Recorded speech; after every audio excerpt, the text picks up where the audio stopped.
Okay, so in this video I'm going to be explaining 3 poetries that have been written by Charles Causley. And Charles Causley was a British poet. So he was a British poet, and the reason why I picked to explain 3 poetries from his writing is because of his style of writing. He was born in Cornwall and lived there for most of his life. So because of it, he's taken inspiration from where he's lived, the folklores, the landscape, and the traditions. He's taken the inspiration from there, and he's wrote various stories. And he writes about different issues and very important factors, because he was a soldier in the World War II. He contributed as a Navy seaman, right? So because of this reason, he knows the impact of war. And he also was a school teacher, which is a very noble profession. So he went about and taught children. So because of this reason, he has taken an interest to make his poetry more understandable to a wide range of people. That is, he might write about very complex topics, but however, even so, he would make the language very straightforward enough that people can understand much easier.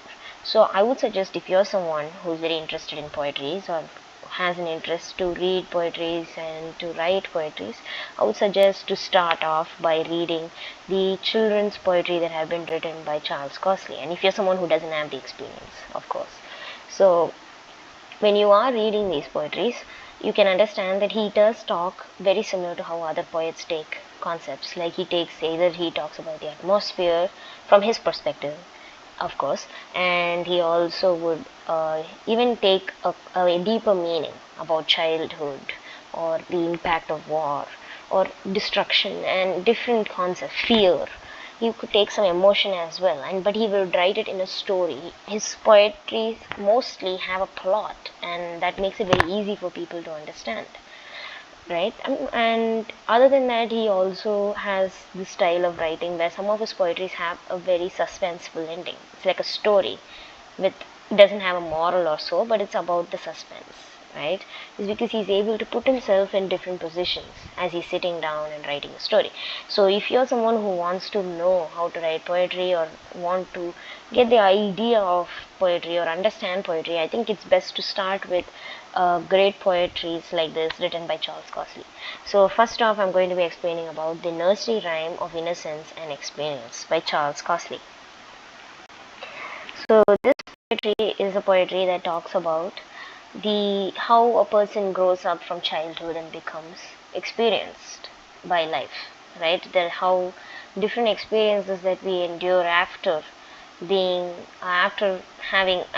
realizing what our adventures are about. Like first we only want an adventure, but the more and more we start living life, we realize that it is not as how we thought, right? Because the experience changes us. So that is what he wants to say, but he wants to write it in a style of a nursery rhyme, because obviously he's talking about childhood, to the transformation of childhood to adulthood, so the maturity. So that is why he's tried to write it in the style of a nursery rhyme. So that is why the poetry is called the nursery rhyme of innocence and experienced. So the first stanza I'm going to be explaining. I will just read it out. I had a silver penny and an apricot tree, and I said to the sailor on the white quay, Sailor, oh sailor, will you bring me if I give you my penny and an apricot and my apricot tree? A fez from Algeria, an Arab drum to beat, a little gilt sword and a parakeet. And he smiled and he kissed me as strong as death, and I saw his red tongue and I felt his sweet breath. So in this stanza, he's coming to say that he's setting the scene about what the story is about. The story is written in first person perspective in this starting, where it's the voice of a boy, a small boy who's innocent and wants adventure in his life, and all he owns is a silver penny and an apricot tree. So the reason why he's mentioned this is because he wants to show us the innocence of the boy. So the boy has nothing but those two things, and he approaches a sailor on the white quay. So quay is like made of is like a dock, is made up of concrete, and it is present, a slight noise break. It is always built above the sea level, and it is kept there so that you can load cargo in and off the ship. It makes it easier, right? So that is what quay is. So this boy goes there, and white quay. So they're saying, as since it is first person, it's the boy's words and it's his mentality. He feels it's a beautiful place. That's why they've come in to describe his mind. It's white, it's beautiful. Or it could be the color of the quay as well, but we can take it in any way we want. So what happens is the sailor, it's written here in the form as sailor or sailor, because he wants to give it a very nursery rhyme type of song type of approach. So he is asking the man that if I give you my apricot tree, I want you to buy me gifts from all around the world, because you are someone who's traveling to the foreign places. So he says he wants a fez. Fez is like a hat that is cylindrical, and it's present in Middle East and in North Africa. People wear that, and an Arab drum to beat. So in Arabia they have drums, so he wants a drum from there, and he wants a sword, and he wants a parakeet. Parakeet is a bird that comes under the parrot family. So he smiled and he kissed me as strong as death, and I saw his red tongue and I felt his sweet breath. So obviously he's coming to say that the man is looking at this boy's request, and he is so charmed by his innocence. So he obviously tells the boy that he will bring him the gifts. So the sweet breath is to say that the man is genuine towards the boy, and he loves his innocence. You may keep your penny and your apricot tree, and I will bring your presents back from sea. So he says that I don't need anything from you, I would bring it to you anyways. And the ship dipped down on the rim of the sky, and I waited while 3 long summers went by. So he's saying that the ship dipped down on the rim of the sky. So the ship has left and it crossed the horizon. That is the eyesight, the maximum we can see, the place where the sky and the sea meets.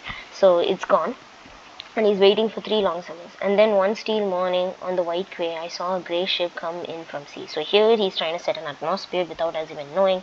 So what he's saying is he's using the word still morning because he wants to say the ship has finally arrived. The steel is used to describe some sort of stiffness and sort of hardness. So he's trying to tell that the morning is unusual, right? And he's also saying on the white quay I saw a grey ship. So it's a white quay. The boy's mentality, as I told you before, it's white, but the ship is grey. So yes, it does mean that the ship is actually grey and white. But in poetry, when we write, the reason why people add grey, white, add extra lines, extra words, is they want to give us an atmosphere, like the ship is something dark that is entering into something bright. That is, the boy's mentality towards the ship is changed, and the reason for that will be explained. Slowly she came across the bay, and for her flashing rigging was shot away. So he's coming to say the ropes, that is, the sail is managed with a bunch of ropes in the ship, and that is gone, it is torn, and the ship doesn't look like how it used to. Slowly she came across the bay, so it is entered inside, slowly coming in, and it's damaged. And all round her wake, the seabird cried and flew in and out of the holes in her side. So he's coming to say that there is holes now in the ship, probably because of some kind of shooting or damage that has been caused due to cannon fire. So it creates holes. So now that has happened. Slowly she came in the path of the sun, and I heard the sound of a distant gun. So he's saying that he can hear that there's some shooting going around far away, and slowly this thing has, during which time the ship has entered, right? And a stranger came running up to me from the deck of the ship, and he said he, "Oh, are you the boy who would wait on the quay with the silver penny and the apricot tree?" So some random person is coming from the ship and is running towards him, right? So the man is in a hurry, and he's here, and he's asking the boy, "Are you that boy who had an apricot tree and a penny?" Because that is how the sailor remembers him, but this is not the sailor, this is someone else. So the boy is saying a new person is coming and asking him, inquiring him about that. "I have a plum colored fez and a drum for thee, and a sword and a parakeet from over the sea. Oh, where is the sailor with bold red hair, and what is that volley on the bright hat? Oh, where are the other girls and boys, and why have you brought me children's toys?" So this is in this poetry we can totally, there's a shift from the story and from the boy's mindset from then to now. You can clearly understand that this has been 3 long summers. So, and obviously he's able to see that the ship is destroyed, and it's not as adventurous to him as it was before. Initially when he saw the ship, he wondered where they're going to visit the world. It was an adventure for him. But now, after seeing the destruction of the ship, his mind has changed. So that is what they're coming to say. The man has brought him the gifts, and he has sent it through this man. So this guy is saying that, where is the sailor? So the boy obviously inquires what happened to the sailor who he asked the gifts from initially, and apparently that man had red hair.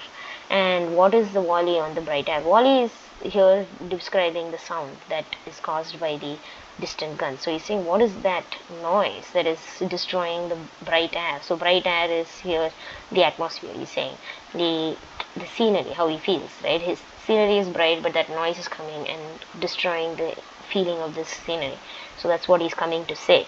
And where are the other girls and boys, and why have you brought me children's toys?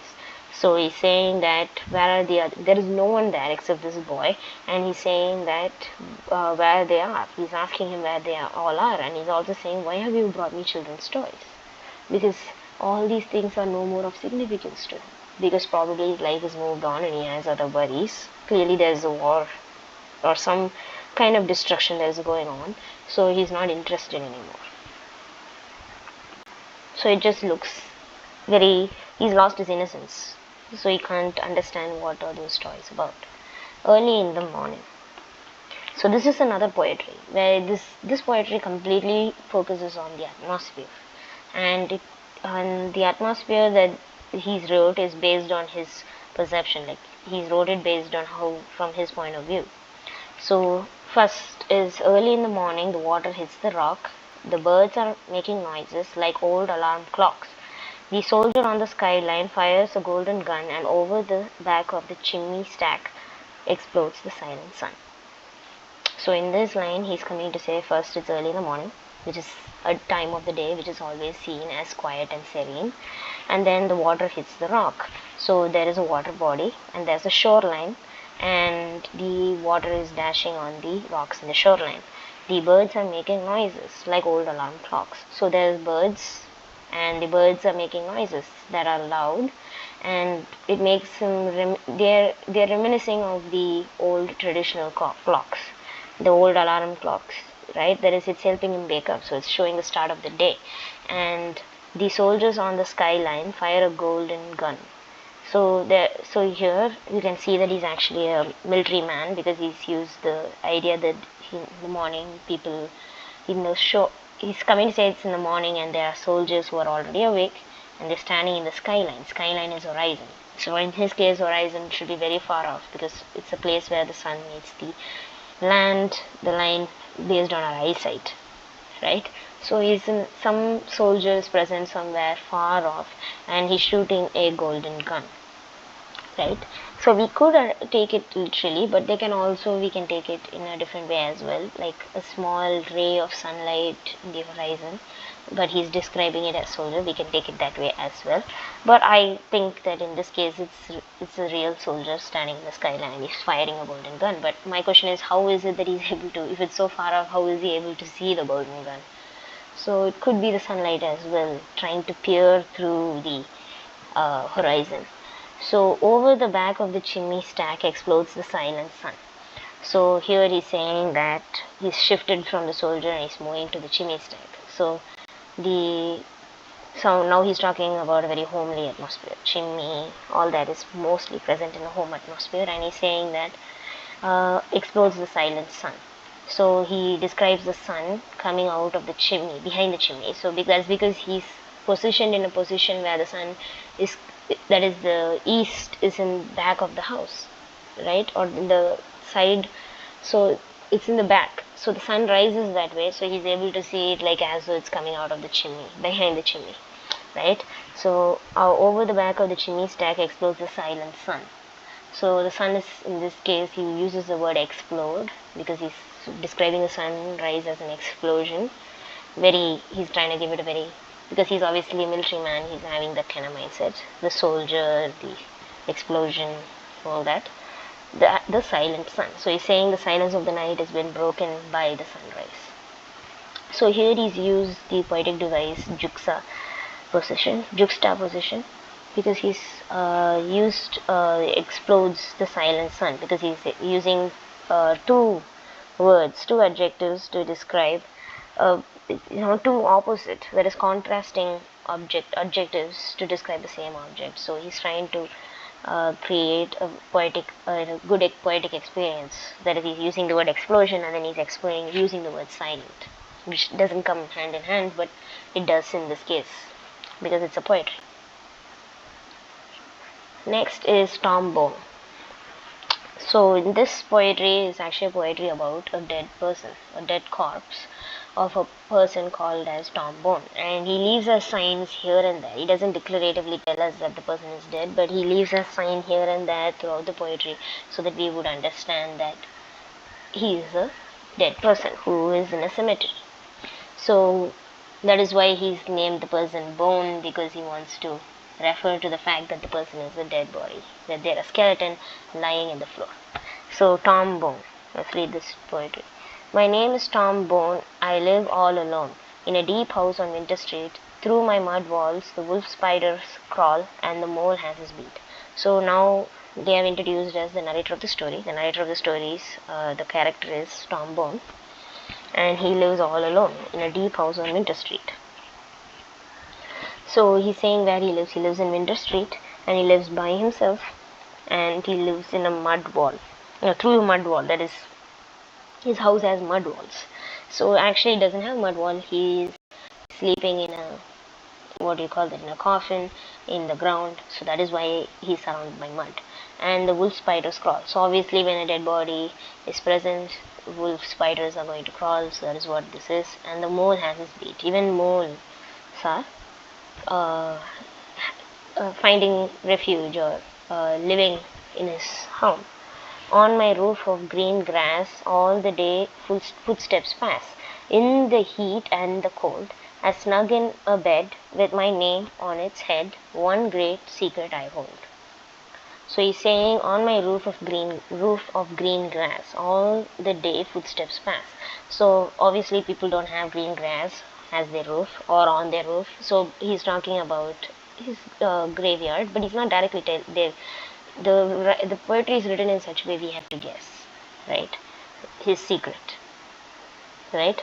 That's what is given here. One great secret I hold. So he's trying to give us some clues here and there to make us understand that he's actually a dead person who's in the cemetery.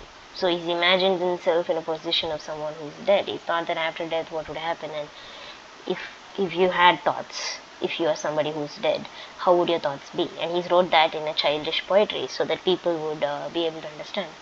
So he's saying that all day footsteps pass. So people are able to walk on top of his roof, that is the grass.